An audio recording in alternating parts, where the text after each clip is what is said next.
4వ అధ్యాయం.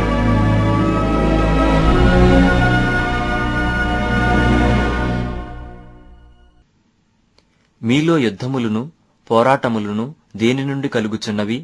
మీ అవయవములలో పోరాడు మీ భోగేచ్ఛల నుండియే గదా? మీరాశించుచున్నారు గాని మీకు దొరుకుటలేదు. నరహత్య చేయుదురు, మత్సరపడుదురు గాని సంపాదించుకొనలేరు. పోట్లాడుదురు, యుద్ధము చేయుదురు గాని దేవుని అడుగనందున మీకేమీయూ దొరకదు. మీరడిగినను మీ భోగముల నిమిత్తము వినియోగించుటకై దురుద్దేశముతో అడుగుదురు గనుక మీకేమీయూ దొరకుటలేదు. వ్యభిచారునులారా, ఈ లోక స్నేహము దేవునితో వైరమని మీరెరుగరా?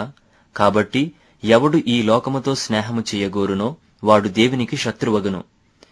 ఆయన మనయందు నివసింపజేసిన ఆత్మ మత్సరపడునంతగా అపేక్షించునా అను లేఖనము చెప్పినది వ్యర్థమని అనుకొనుచున్నారా? కాదుగాని ఆయన ఎక్కువ కృపనిచ్చును. అందుచేత దేవుడు అహంకారులను ఎదిరించి దీనులకు కృప అనుగ్రహించును అని లేఖనము చెప్పుచున్నది. కాబట్టి దేవునికి లోబడియుండుడి, అపవాదిని ఎదిరించుడి, అప్పుడు వాడు మీ యొద్ద నుండి పారిపోవును. దేవుని యొద్దకు రండి, అప్పుడాయన మీ యొద్దకు వచ్చును.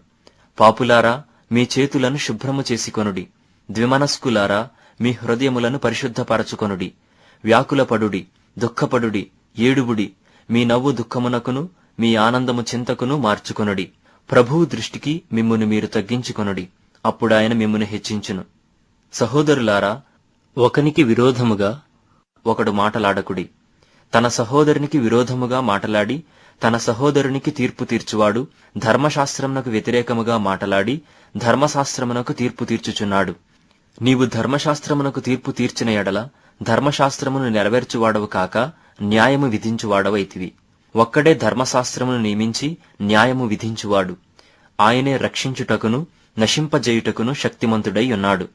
పరునికి తీర్పు తీర్చుటకు నీవెవడవు? నేడైనను రేపైనను ఒకానొక పట్టణమునకు వెళ్లి అక్కడ 1 సంవత్సరముండి వ్యాపారము చేసి లాభము సంపాదింతము రండని చెప్పుకొను వారలారా, రేపేమి సంభవించునో మీకు తెలియదు. మీ జీవమేపాటిది? మీరు కొంతసేపు కనబడి అంతలో మాయమైపోవు ఆవిరి వంటివారే.